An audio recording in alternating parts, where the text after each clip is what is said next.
السلام علیکم my social media family. امید کرتی ہوں کہ آپ سب لوگ ہمیشہ کی طرح خوش باش ہوں گے.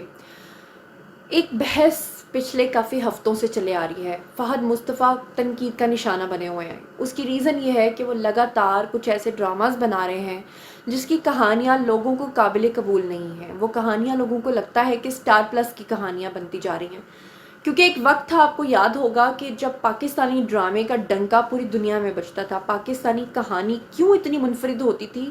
کیونکہ سب سے زیادہ سٹوری کے اوپر جو ہے رائٹنگ کے اوپر جو ہے بہت زیادہ توجہ دی جاتی تھی. پھر اس سے بڑھ کر یہ تھا کہ جب کہانی بنتی تھی تو اس کو زیادہ لمبا نہیں کھینچا جاتا تھا. پھر آپ کو پتہ ہے کہ پاکستانی ڈراماز کے اندر جنم سسٹم نہیں ہوتا. پاکستانی ڈراماز کے اندر آپ کو پتہ ہے پلاسٹک سرجری نہیں ہوتی. اس طرح کی چیزوں سے پاکستانی میڈیا بہت بچا ہوا تھا. جبکہ انڈین میڈیا میں اگر آپ لوگ دیکھیں تو آپ کو یاد ہوگا کہ زی ٹی وی پہ، اسٹار پلس پہ اس طرح کے ڈراماز آتے تھے. اور اس وقت اس دور میں ان تمام ڈراماز کے اوپر ان تمام چینلز کے اوپر جو راج ہوتا تھا وہ ہوتا تھا ایکتا کپور کا. ایکتا کپور کے بارے میں آپ سب لوگوں کو پتہ ہے کہ وہ جتیندر، جو کہ ویٹرن فلم ایکٹر ہیں، اور تشار کپور جو ایکٹر ہیں، ان کی بہن ہے، تشار کی بہن ہے اور جتیندر کی بیٹی ہیں. اب جناب علی، ایکتا کپور کا ایک وقت تھا کہ جب ان کا ڈنکا بجتا تھا، جب تمام چینلز ان کے انڈر آ چکے تھے. اس کی ریزن یہ تھی کہ آپ کو یاد ہوگا کہ انہوں نے کچھ اس طرح کے ڈراماز بنائے تھے. آپ کو بڑا مشہور و معروف ایک ڈرامہ یاد ہوگا کم کم کے نام سے. پھر کسوٹی زندگی کی آپ کو یاد ہوگا، کیونکہ ساس بھی کبھی بہو تھی، یہ بھی آپ کو یاد ہوگا.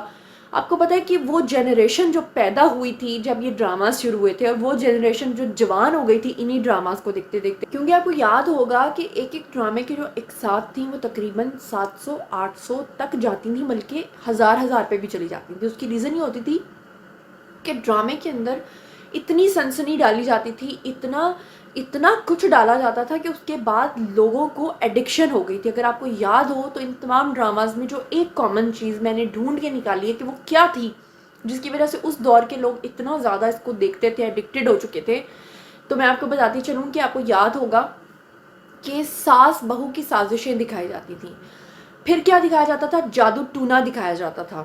اور سازشیں اپنی پیک پہ پہنچ جاتی تھیں، جادو ٹونا اپنی پیک پہ پہنچ جاتا تھا. اور سب سے بڑھ کر یہ کہ آپ لوگوں کو یاد ہوگا کہ جب بھی کسی آرٹسٹ کو ریپلیس کرنا ہوتا تھا تو کیا کرتے تھے؟ اس کی پلاسٹک سرجری کرا دیتے تھے. ڈرامے کے اندر لوگ جو ہیں وہ پریشان ہو جاتے تھے. انہیں لگتا تھا کہ اس کیریکٹر کا بار بار پلاسٹک سرجری کیوں ہوتی ہے؟ لیکن اصل میں اس کے پیچھے جو ریزن ہوتی تھی وہ یہ ہوتی تھی کہ اس ڈرامے کے اندر وہ آرٹسٹ جو ہے، اگر وہ ذرا سا بھی نخرہ کرتا تھا، یا اس کو پیمنٹ نہیں ملتی تھی، یا اس کے کوئی مالی یا کسی بھی طرح کے مسائل ہو جاتے تھے، اور وہ چینل کو کہتا تھا کہ آپ میرے پرابلمس کو سالو کریں، تو ہوتا کیا تھا کہ ایکتا کپور صاحبہ اس کو ریپلیس کرا دیتی تھی. اب اس کی جگہ دوسرا آرٹسٹ پرفارم کرے گا، لوگ اس کو ایکسیپٹ نہیں کریں گے. تو اس کے لیے کیا ہوتا تھا کہ جناب اس کا چہرہ دوسرے چہرے سے بدلنے کے لیے وہ ڈرامے میں سٹوری یہ ڈالتے تھے کہ اس کی پلاسٹک سرجری ہو گئی. لیکن پاکستان کے اندر یہ سب چیزیں نہیں ہو رہی تھیں، اسی لیے پاکستانی ڈرامہ نمبر 1 پر تھا. لیکن اب انفارچونیٹلی پاکستان کے اندر بھی یہ سب کچھ ہونا شروع ہو گیا. فہد مصطفیٰ کے پروڈکشن ہاؤس میں کچھ اس طرح کے ڈراماز بنے جس پر لوگوں کی تنقید بہت زیادہ بڑھتی چلے گی. مثلا اگر ہم بات کریں تو ایک ڈرامہ آج کل بہت موضوع بحث ہے جس کا نام ہے ننند.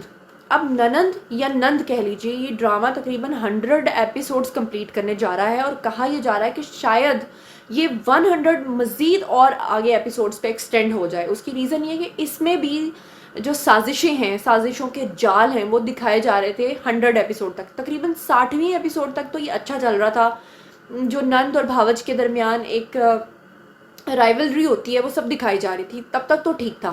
لیکن اچانک جب آگے جا کے یہ رائیولری کو اتنا زیادہ بڑھا دیا گیا کہ اس کو جادو ٹونے کے اندر چینج کر دیا گیا، تو یہ اور زیادہ بڑھتا چلا گیا، اور زیادہ ان ایکسیپٹیبل ہوتا گیا. اور تو اور اس ڈرامے میں ایک اور کسر پوری کر دی گئی جو کہ پلاسٹک سرجری کی رہ گئی تھی. کہ اس ڈرامے میں ایک کردار ہے گوہر. گوہر کا اصل نام ہے فائزہ حسن. فائزہ حسن کو چینج کرنے کے لیے، کیونکہ ان کے کچھ مسائل ہو گئے تھے اس پروڈکشن ہاؤس کے ساتھ، کوئی جھگڑا ہو گیا یا کوئی پیمنٹ کا ایشو ہو گیا، تو ان کو ریپلیس کرنے کے لیے پلاسٹک سرجری کر کے ایک نیا کیریکٹر لے آیا گیا. اور اب جب نیا کیریکٹر آ گیا تو پھر سے لوگ تیار ہو گئے یہ دیکھنے کے لیے کہ جناب علی اس میں اب یہ جو کیریکٹر آیا ہے، جو نیا کیریکٹر ایڈ ہوا ہے، یہ مزید کتنی سازشیں کرے. اور اس بات کو لے کر جب فہد مصطفیٰ کے سامنے یہ بات رکھی گئی کہ ارطغرل غازی جیسے ڈرامے بھی تو آپ لوگ بنا سکتے ہیں، آپ اس طرح کے ڈرامے کیوں بناتے ہیں، تو انہوں نے سمپل سی ایک بات کہی کہ جب ہم کوئی اور طرح کے اچھے ادبی ڈرامے بناتے ہیں اس پہ TRP نہیں آتی, اس کی ریٹنگ نہیں آتی, اور جب ہم اس طرح کے ڈراماز بناتے ہیں تو اس پہ TRP آتی ہے. حتیٰ کہ انہوں نے یہاں تک کہا کہ آج جو آپ میرے ساتھ بیٹھ کے یہاں پر اس چیز کو ڈسکس کر رہے ہیں, چاہے تنقید کی سینس میں کر رہے ہیں,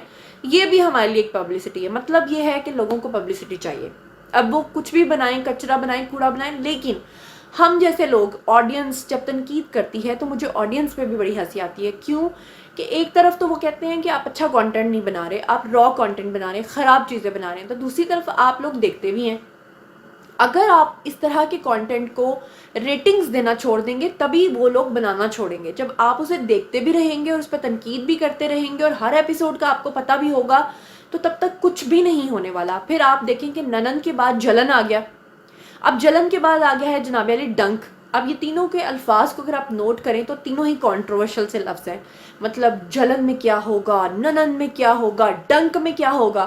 اب ڈنک میں بھی کچھ اس طرح ہی ہے کہ جب فہد مصطفیٰ سے پوچھا گیا کہ اس ڈرامے کی کیا سٹوری ہوگی تو انہوں نے یہ کہا کہ اس ڈرامے کی سٹوری میں یہ ہے کہ جو جنسی ہراسانی کے جھوٹے الزامات آدمیوں پر لگائے جاتے ہیں یہ اس کے حق میں ہے. ایک لحاظ سے میں سمجھتی ہوں کہ اچھا کیا انہوں نے, کیونکہ دیکھیے ہمیشہ آدمی ہی غلط نہیں ہوتا, آدمی بھی کبھی کبھی مجبور ہو سکتا ہے. بہت ساری غلط عورتیں ایسی بھی ہوتی ہیں جو کہ اپنی عورت ہونے کا فائدہ اٹھاتی ہیں اور وہ مرد کے اوپر جھوٹا جنسی ہراسانی کا الزام لگاتی ہیں. تو اس ڈرامے کو لے کر اگر یہ ایڈریس کر رہے ہیں, اس کہانی کو بنا رہے ہیں تو یہ اچھی بات ہے.